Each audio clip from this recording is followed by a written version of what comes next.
fantastically gorgeous and very fat Tavangumi. He is sleeping with his head up just next to Voyatella access, close to sandy patch on this termite mound. He's got a lovely view and a very big swollen belly. Quite what he's eaten I'm not sure, but whatever it is looked to be fairly substantial, and that is one satiated pussycat.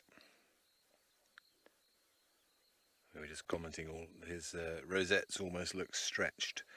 He's got so much food in there, but just like lions, they have that ability to absorb a huge amount of food and distend that stomach. And that is a massive dose of, there we go, a massive dose of protein that his body can now happily digest over the next 24 hours or so.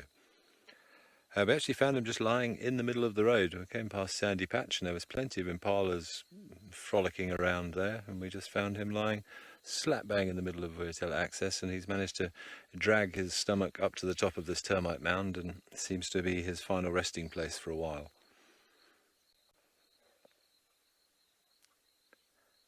But he doesn't look too uncomfortable. You can see he's not breathing super heavily.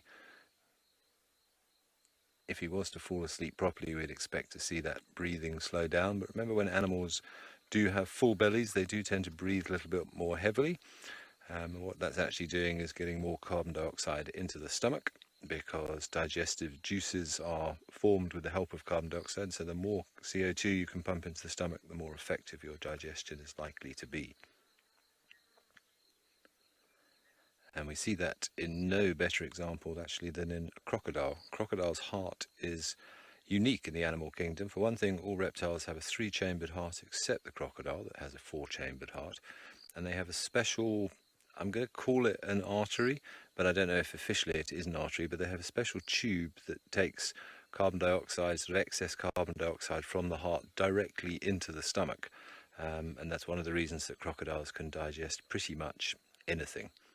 And if you've ever seen crocodile, I'm not even sure if we should call it scat, being reptile droppings, sort of almost like sort of uric acid, but it also comes out very white because of all that digested calcium of the bones.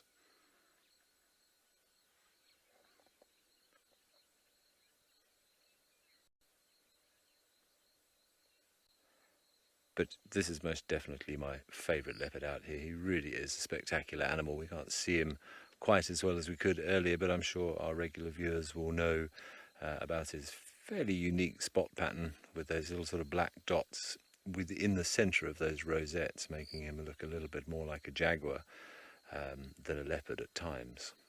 Although I believe there was another leopard seen here a little while ago when I wasn't here, who also had a similar pattern, so perhaps it's not as unusual as we thought.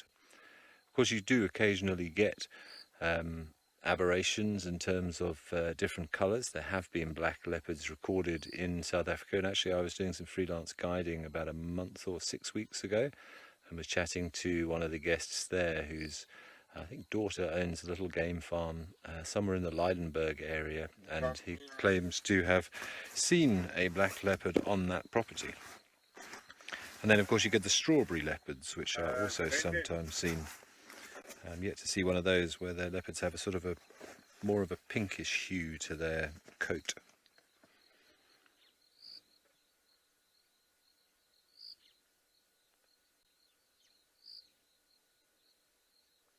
He may be just taking advantage of some of the breeze up there on the top of the mound, and that's one of the reasons you often find leopards lying in trees on very hot days, for a little bit of shade, but also the higher up you go, generally the more wind there is, so you may be just benefiting from that little bit of extra breeze up there.